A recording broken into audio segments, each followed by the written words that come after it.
¿Puedo comer sus obras? Antes de empezar, no olvides suscribirte, darle a me gusta y comentar desde qué país y ciudad nos ves. Esto ayuda mucho al canal a crecer y llegar a más gente. En aquella fría noche de noviembre, Carmen Vega salió del coche con la misma sensación de siempre. Todo a su alrededor parecía grandioso, excepto ella. El barrio más caro de Madrid resplandecía con escaparates, fachadas iluminadas y gente elegantemente vestida, pero por dentro solo se sentía cansada. Entró en el restaurante El Palacio Real, como hacía desde hacía años, saludada por el maître por su nombre, con ese respeto automático que no decía nada de quién era en realidad. Se sentó sola en su mesa habitual, cerca de la ventana, se quitó su abrigo caro y cogió el móvil para consultar el correo electrónico, aunque no quería. El plato principal ya estaba elegido antes de su llegada, el vino también, todo mecanizado, como si la vida se hubiera convertido en un guión repetido. Por fuera era la magnate de la alta costura, con una fortuna multimillonaria, una mujer poderosa. Por dentro, cargaba con un pesado vacío, una especie de silencio que ni el tintineo de los cubiertos ni las conversaciones elegantes podían llenar. Aquella noche tenía todos los ingredientes para ser como cualquier otra, pero Carmen sintió una extraña inquietud, como si algo no estuviera en su sitio, aunque sin poder precisar qué era. Mientras tanto, a pocas cuadras, Lucía caminaba con los pies doloridos y las manos metidas en las mangas rotas de su fino abrigo. Tenía 10 años y era demasiado delgada para el frío. Llevaba 3 días sin comer bien. Le dolía tanto el estómago que a veces se mareaba solo con levantar la cabeza. Conocía esas calles de lejos, sabía que aquel no era un lugar para gente como ella, como había oído más de una vez. Pero también sabía que donde se comía mucho, a veces sobraba algo. Se detuvo frente al restaurante iluminado de la calle y miró por la ventana, viendo platos enormes, vasos llenos y risas desenfrenadas. Sintió vergüenza de su propio reflejo en el cristal, pelo sucio, mejillas hundidas, ropa vieja. Aún así, respiró hondo y empujó la puerta. En ese momento, sin comprenderlo, cruzó una línea invisible entre dos mundos que nunca deberían mezclarse, pero aquella noche los uniría definitivamente. Cuando Lucía entró, la sala entera pareció congelarse por un instante. No fue por ningún gesto brusco, sino por el marcado contraste entre ella y todo lo demás. El suelo brillante reflejaba sus zapatillas gastadas, y la luz dorada resaltaba las manchas en las mangas de su abrigo. La chica caminaba despacio, casi disculpándose por estar allí. Algunos clientes apartaron la mirada, otros fruncieron el ceño, incómodos. Pero ella no se dio cuenta. Estaba demasiado concentrada en la mesa donde estaba sentada Carmen, la única con el plato aún lleno. Acercándose, Lucía se detuvo a unos pasos e intentó hablar, pero al principio no le salía la voz. Cuando por fin lo logró, fue casi un susurro. Solo quería saber si podía comer lo que Carmen no iba a terminar. Nada más. Nada más allá de lo mínimo indispensable para no desmayarse allí mismo. Carmen alzó la vista, esperando ver otra petición de dinero o algún numerito, algo que ya había aprendido a ignorar con frialdad. Pero no fue eso lo que vio.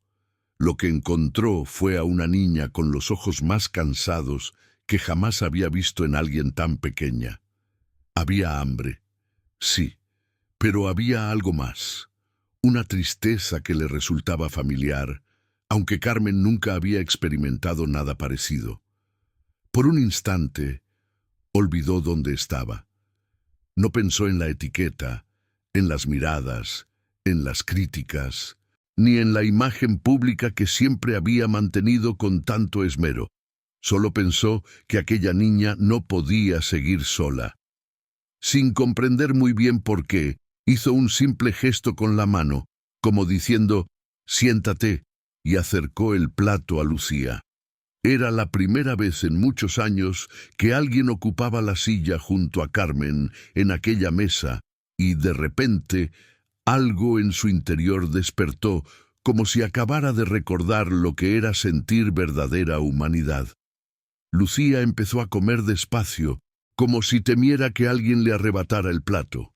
Carmen observaba cada uno de sus movimientos, sin querer parecer intrusiva, pero incapaz de apartar la mirada. La niña temblaba, no solo de frío, sino porque su cuerpo parecía incrédulo ante la idea de que por fin había comida de verdad. Entre bocado y bocado, Lucía alzaba la vista rápidamente, como intentando calibrar si aún era bienvenida. Carmen notó esos pequeños gestos, esas silenciosas vacilaciones, y sintió algo extrañamente íntimo, el impulso de protegerla, un impulso que ni siquiera sabía que aún existía. La habitación seguía elegante, las conversaciones continuaban, pero todo parecía distante. Para Carmen, solo había dos personas en ese lugar, ella misma y esa niña que cargaba con el peso del mundo sobre sus hombros. Poco a poco, como si decidiera confiar solo un poco, Lucía empezó a hablar. No lo contó todo, ni de forma coherente. Eran fragmentos, frases sueltas, pequeñas pistas de una vida demasiado dura para alguien tan joven. Dijo que dormía en estaciones de tren, que a veces la echaban de sitios solo por intentar calentarse, que hacía días que nadie la llamaba por su nombre. Carmen escuchaba todo en silencio, pero por dentro sentía como si recibiera un golpe tras otro. Cada palabra revelaba una parte de una historia que nadie quería ver, que nadie quería oír.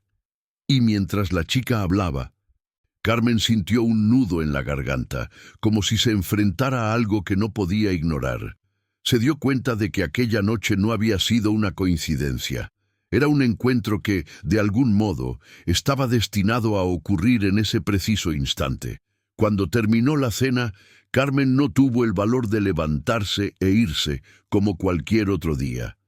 Al ver a Lucía encogerse de hombros, lista para salir de nuevo al frío, algo dentro de ella se congeló. No tenía sentido dejar que esa chica volviera a la calle como si nada hubiera pasado. Ya incluso antes de pensar en los peros o en lo que esto significaría para su vida, Carmen le pidió que esperara un momento. Pagó la cuenta, se puso el abrigo y caminó junto a Lucía hasta la puerta. La chica parecía confundida, como si intentara comprender por qué alguien tan distante le extendía la mano. Carmen percibió la vacilación, pero también el miedo oculto tras esos ojos azules. Y fue allí, en la acera iluminada, donde tomó una decisión que no surgió de la razón, sino de un instinto que ni siquiera recordaba haber tenido. Llevó a Lucía a casa. El trayecto hasta el ático fue silencioso, pero no incómodo. La niña observaba todo a través de la ventanilla del coche, como si hubiera entrado en otro planeta. Carmen, por su parte, se esforzaba por no mostrar la ansiedad que sentía. Tenía miedo de asustar a Lucía, de exagerar, de parecer que actuaba por impulso. Al llegar, la elegante entrada del edificio desentonaba con la fragilidad de la niña que caminaba a su lado. Sin embargo, sucedió algo inesperado. Lucía no retrocedió, quizá por agotamiento, quizá por confiar en la serenidad de Carmen, quizá porque estaba al límite de sus fuerzas. Al entrar en el apartamento, la niña se quedó en medio del salón, observándolo todo sin tocar nada, como si temiera estropear aquel mundo que sin duda no era el suyo. Carmen comprendió en ese momento que había asumido una enorme responsabilidad y que por alguna razón aquello la hacía sentir más viva que en cualquier reunión de negocios. Carmen preparó un baño caliente y trajo ropa limpia, mientras Lucía luchaba por creer que fuera real. La niña dudaba antes de aceptar cualquier gesto. como si cada muestra de cariño tuviera que ganársela. Al salir del baño, exhausta y acurrucada en una sudadera demasiado grande, se disculpó sin saber muy bien por qué, un reflejo aprendido tras años de oír que ocupaba demasiado espacio. Carmen notó su inseguridad y decidió no presionarla. Simplemente puso una manta en el sofá y le dijo que podía descansar allí. Lucía intentó mantenerse despierta, quizá con miedo de que la echaran si se dormía, pero el cansancio la venció. Se durmió enseguida, respirando profundamente, como quien no lo hacía con tanta tranquilidad desde hacía mucho tiempo. Carmen se quedó cerca, observándola, y por primera vez en años sintió que el silencio de la casa parecía tener algún sentido. La noche avanzaba y Carmen terminó durmiéndose en un sillón.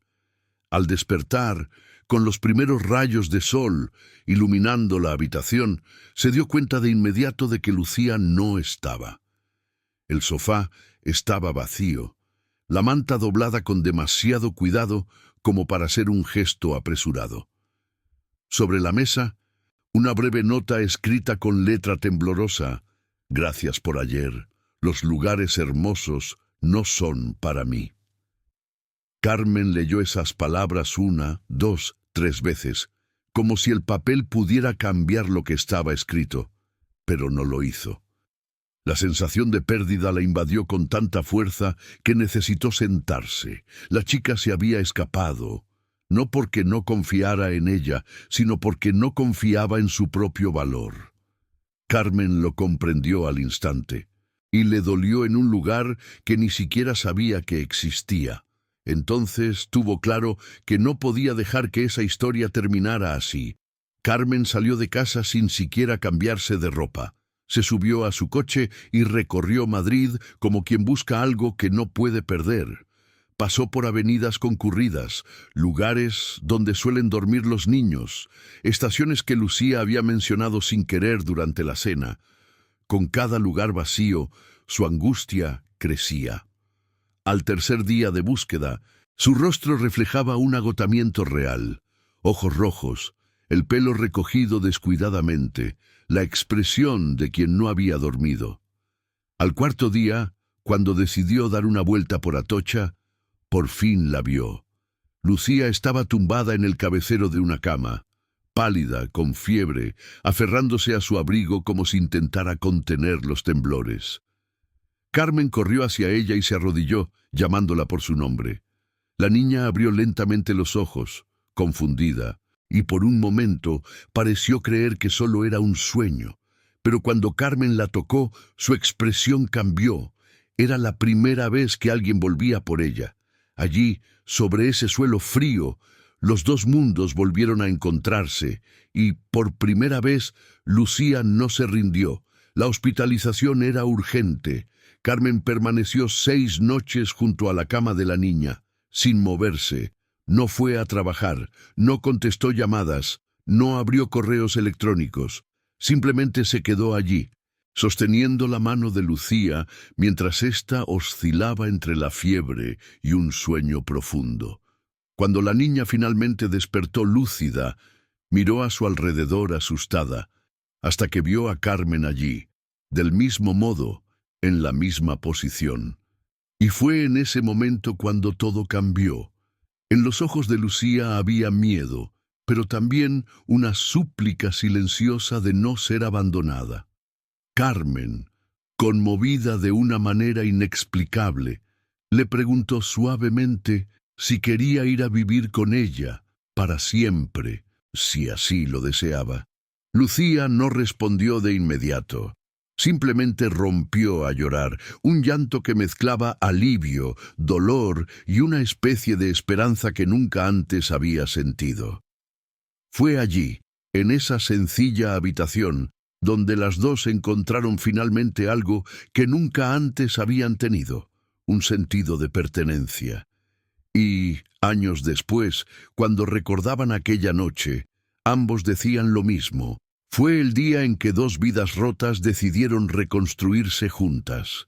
Si esta historia te conmovió, Recuerda suscribirte, darle a me gusta y contarnos en los comentarios desde qué país y ciudad nos ves. Tu participación es muy importante.